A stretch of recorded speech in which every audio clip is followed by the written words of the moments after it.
চাই, আমাদের দেশ নিয়ে আপনাদের ভাবার দরকার নাই। নিজের চরকায় তেল দেন, নিজের দেশ নিয়ে ভাবেন। জান নিয়েই তো টানাটানি, আমি মনে রাখবো কি? আসসালামু আলাইকুম ভিউয়ার্স। অবশেষে মিজানুর রহমান আজহারী সাহেব দেশের মাটিতে ফিরে ভারত নিয়ে যে মন্তব্য করলেন তা শুনে আপনার হৃদয় জুড়িয়ে যাবে। তো আমরা সরাসরি মিজানুর রহমান আজহারী সাহেবের মুখ থেকেই আমরা শুনে নেব বিস্তারিত। যে দুই হাত একসাথে করে করজোর করে আপনাদের কাছে অনুরোধ করছি, আপনারা বসুন, শান্ত হয়ে বসুন। আপনারা শান্ত হন মেহেরবানি করে। যারা বসতে পারেন নাই দাঁড়িয়ে থাকেন। আজকে আমরা সবাই দায়িত্বশীল, এই যে ইউটিউবার ভাই, এই যে এলইডি ভাই, বসে যান। ঠিক আছে, থ্যাংক ইউ, বসে যান। শ্রোতাদের সাথে কোনো কথা বলা যাবে না, আমার সাথে কথা, বসে যান। আমি অনুরোধ করব আমার প্রিয় ইউটিউবার ভাইরা, ফ্রেম ঠিক হলে, ফোকাস হলে বসে যান। ঠিক আছে। পেকুয়ার ভাইরা, তোমরা আজকে ইতিহাস গড়েছ। আমি অনুরোধ করব অল্প কয়েকটা মিনিট একটু নীরবতা বজায় রাখতে হবে। আমি কয়েকটা বার্তা তোমাদের সাথে শেয়ার করে আজকে আমরা বিদায় নেব ইনশাআল্লাহ। সকাল 10টা থেকে অনেক আলোচনা হয়েছে, এত আলোচনার দরকার হয় না। গুরুত্বপূর্ণ দুই একটা কথা, কোরআনের কয়েকটা বার্তা শেয়ার করতে পারলেই যথেষ্ট। আমরা যা সকাল থেকে শুনেছি এতটুকু আমল করতে পারলে এনাফ, গুড ইনাফ। কিন্তু একটু নীরব হইতে হবে আল্লাহর ওয়াস্তে। আরব বিশ্বে একটা ট্র্যাডিশন আছে, আল্লাহর ওয়াস্তে বললে এখানে এর উপরে আর কথা থাকে না, এটা হচ্ছে লাস্ট কথা। এই যে তোমরা সবাই young, the Gen Z of Pekua, তোমরা বাংলাদেশের চিত্র পাল্টে দিয়েছো। এই যে প্যান্ডেলের পিছনে এখানকার 3 গুণ মানুষ, ওখানে এলইডি আছে, ওখানে বসে দেখো, কেউ কাউকে ধাক্কা দিবে না। আল্লাহর ওয়াস্তে শেষ, আর বলবো না। যদি দেখি চুপ করেছো, কথা বলবো, নাহলে চলে যাবো, শেষ, এখানেই শেষ, বিদায়। কয়েক মিনিট একটু নীরবতা বজায় রাখা যাবে আজকে? যাবে। সকল প্রশংসার মালিককে, সকল ক্ষমতার উৎসকে, কেউ যেটা পারে না পারে কে? র্যাবের ভাইয়েরা কি পরিমাণে কষ্ট স্বীকার করেছে আমাকে এখানে উঠাতে, যে এটা বলে বোঝানোর মতো না। তো আমাদের দেশের ভাইয়েরা ইমোশনাল, আবেগী, অনেক আবেগ দিয়ে অনেক কিছু আমরা হারাই, ভুল করি, আমরা বুঝি না, লং রানে আমরা চিন্তা করতে পারি না। একটা নিঝুম নিস্তব্ধ পরিবেশ যদি দেয়া যেত, কথা বলতে পারতাম, লক্ষ লক্ষ কোটি কোটি মানুষ, সারা পৃথিবীর মানুষ এটা শুনতো, মানুষের মন, মস্তিষ্ক, চিন্তা, মননে পরিবর্তন আসতো। কিন্তু ধাক্কাধাক্কি করে আসতে আসতে আমাদের মাইন্ড ডিস্টার্ব হয়ে যায়। কিছু বুলেট পয়েন্ট সাজিয়ে নিয়ে আসছে, যেটা বলবো এটা ব্রেন থেকে হারিয়ে যায়, আর মনে রাখতে পারি না। জান নিয়েই তো টানাটানি, আমি মনে রাখবো কি? জান নিয়ে টানাটানি। তো যদি আমরা প্রতিটা বড় বড় পাবলিক ইভেন্টে যদি এরকম করি, আমাদের পক্ষে কি আর ময়দানে কথা বলা সম্ভব হবে? বাধ্য হয়ে পরে ফেসবুকে ঘোষণা দিব যে আমি আর তাফসির মাহফিলে নাই, আমি মসজিদের হালাকা করব, 20 জন নিয়ে আমি দাওয়াতি কাজ করব, যথেষ্ট, গুড ইনাফ। এটাই আপনারা চান নাকি? এটাই চান? আজকে যে টপিকটা নিয়ে আমি আপনাদের সামনে কথা বলবো সেটা হচ্ছে আমাদের ধর্মীয় জীবনে, সামাজিক জীবনে, রাষ্ট্রীয় জীবনে ঐক্যবদ্ধ থাকার গুরুত্ব। The importance of unity in our life. আমরা ঐক্যবদ্ধ থাকতে চাই কি চাই না? এই আপনাদের গলার আওয়াজ। আমরা ঐক্যবদ্ধ জীবনযাপন করতে চাই কি চাই না? চাই। ঐক্যের কোনো বিকল্প নাই।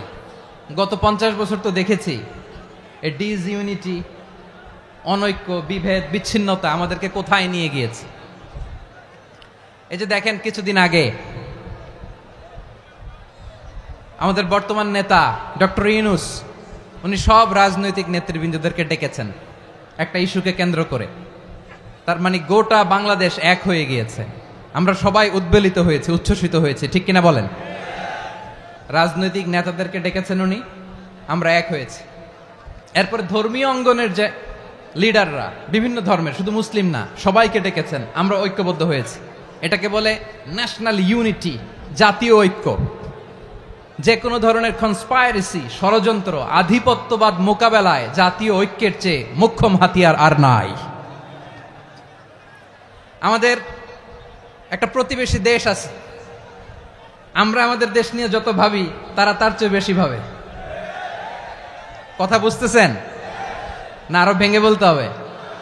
হ্যাঁ, আমরা আমাদের দেশ নিয়ে যত উদ্বিগ্ন, এদের আরো টেনশন বেশি। বলেন আমাদের দেশে শান্তি আছে না নাই? আমরা হিন্দু মুসলিমে কখনো দাঙ্গা লাগে?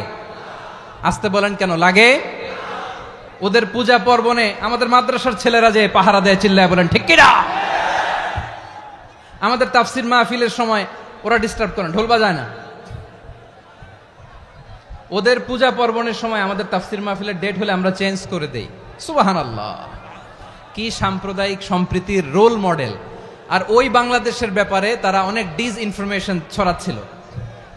ভারতের অনেকগুলো গণমাধ্যম, আমি জেনারেলাইজ করব না, আমাদের প্রতিবেশী দেশের সব গণমাধ্যমকে আমি দোষ দিতে চাই না, অনেকগুলো গণমাধ্যম তারা ডিস ইনফরমেশন শেয়ার করেছে।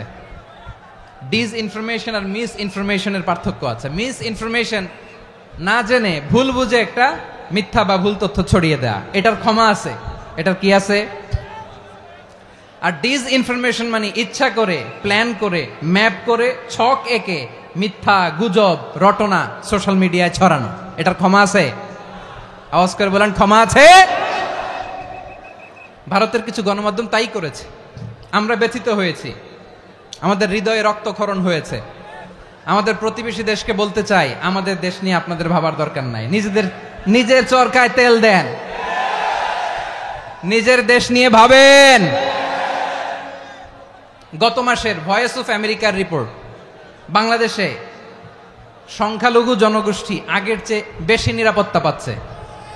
Report voice of America, Muslim report নাকি? মুসলিম জরিপ, ভয়েস অফ আমেরিকা। কথা বুঝে নাই বোধহয়। ভয়েস অফ আমেরিকা কি আমাদের রিপোর্ট? না, ভয়েস অফ আমেরিকার জরিপ, বাংলাদেশের সংখ্যালঘু জনগোষ্ঠী আগের চেয়ে ভালো নিরাপত্তা পাচ্ছে।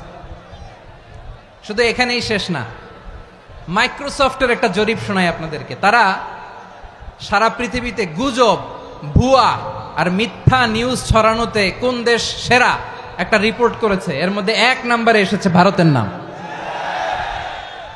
মাইক্রোসফট তো মুসলমানরা চালায় না? কথা বোঝে নাই বোধহয়।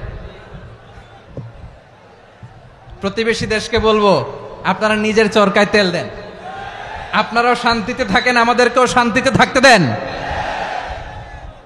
সব চেঞ্জ করা যায়, প্রতিবেশী চেঞ্জ করা যায় না। আমাদের ল্যান্ড তাদের ল্যান্ড, পাশাপাশি। আমরা চাই তারাও সুখে থাক, আমরাও সুখে থাকি, ঠিক কিনা? কিন্তু প্রতিবেশী হলে বন্ধুত্বপূর্ণ আচরণ করতে হয়। প্রতিবেশী যদি বন্ধু না হয়ে প্রভু হতে চায়, এরকম দানব প্রতিবেশী কেউ চায় না। ভারত যদি বন্ধুত্ব উপহার দেয়, আমরাও বন্ধুত্ব দিব, কি বলেন? তারা যদি বন্ধুসুলভ আচরণ করে, আমরাও বন্ধুত্ব উপহার দেব। কারণ আমাদের পররাষ্ট্র নীতি হচ্ছে সবার সাথে বন্ধুত্ব, কারোর সাথে বৈরিতা নয়। আলহামদুলিল্লাহ বলেন, কত চমৎকার পলিসি আমাদের। আমরা নির্বিবাদী, আমরা বাংলাদেশিরা শান্তিকামী, we are proud of that. এজন্য আমরা গর্ববোধ করি। আমাদের পররাষ্ট্র নীতি সবার সাথে বন্ধুত্ব, কারোর সাথে শত্রুতা নয়। তাই প্রতিবেশী দেশকে বলবো, আমার ভাইয়েরা, আপনারাও আমাদের ভাই, বন্ধুত্ব দিলে বন্ধুত্ব পাবেন। বন্ধুত্ব ইজ ওয়েলকাম, দাদাগিরি নয়। বন্ধুত্ব ওয়েলকাম, দাদাগিরি নয়, লাউড এন্ড ক্লিয়ার। ভারত যদি বন্ধুত্ব দেখায়, বন্ধুত্ব পাবে। কিন্তু ভারত যদি বাংলাদেশে আধিপত্যবাদ বিস্তার করতে চায়, বাংলাদেশের 18 কোটি জনগণ সেটা রুখে দেবে। ভারত যদি গৌর গোবিন্দের ভূমিকায় নামতে চায়, দেশের 18 কোটি মুসলমান শাহজালালের ভূমিকায় নামবে।